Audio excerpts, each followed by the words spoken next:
उम्मे जमील। मोहम्मद के दर्द से मुझे सुकून मिलता है। ऐ गुलामों, ये कांटे मोहम्मद के रास्ते में बिछा दो।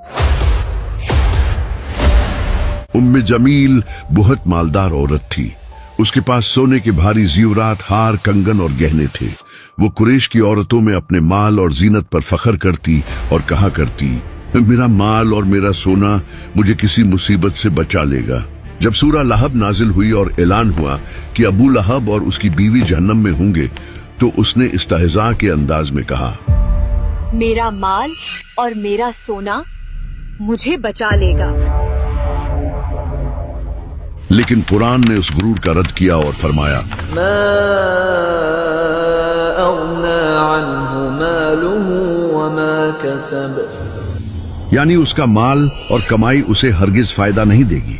उसका असली नाम था अरवा बिनती हर्ब, लेकिन दुनिया उसे उसी उम्मे जमीला के नाम से पहचानती है।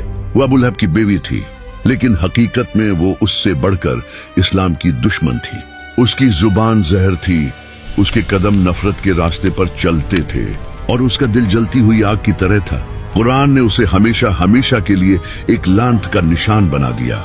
यहाँ खास तौर पर एक औरत का जिक्र किया गया, वम्राअतुहु हम्मालतल हतब, यानी उसकी बीवी जो लकड़ियां ढोने वाली है।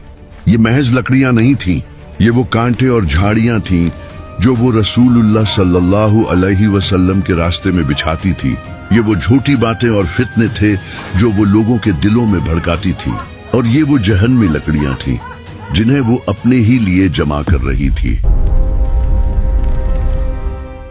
ये सूरा तब नाजिल हुई जब अबू लहब ने जुल्म की तमाम हदें पार कर दी। ये कोई कुरान नहीं है, ये बस शायरी है, मोहम्मद की झूठी शायरी। लेकिन ये सब तब शुरू हुआ जब उस सुबह एक शख्स सफा पहाड़ के ऊपर चढ़ रहा था। वो पहाड़ पर कौन चढ़ रहा है? और सबको बुलाने के लिए अरबी में कहा, या सबा। वहां के सब लोग परेशान हो जाते हैं, शायद कोई मुसीबत आन पड़ी है, लेकिन उनको क्या मालूम था कि अल्लाह का पैगाम आया है। चलिए देखते हैं क्या हुआ है। अरे भाई, अब क्या मुसीबत आन पड़ी है? तब रसूलुल्लाह सल्लल्लाहु अलैहि वसल्लम वहां जमा हुए लोगों से फरमाते हैं, अगर मैं कहूं कि इस सफा पहाड़ के पीछे एक लश्कर आ रहा है, तो क्या तुम मेरी बात मानोगे? वहां खड़े सब कहते हैं, आप तो सादिक और आमीन हैं, हम क्यों नहीं मानेंगे? फिर आप सल्लल्लाहु अलैहि वसल्लम फरमाते हैं, ऐ लोगों, मैं तुम्हें खबरदार करता हूं इस आने वाले अजाब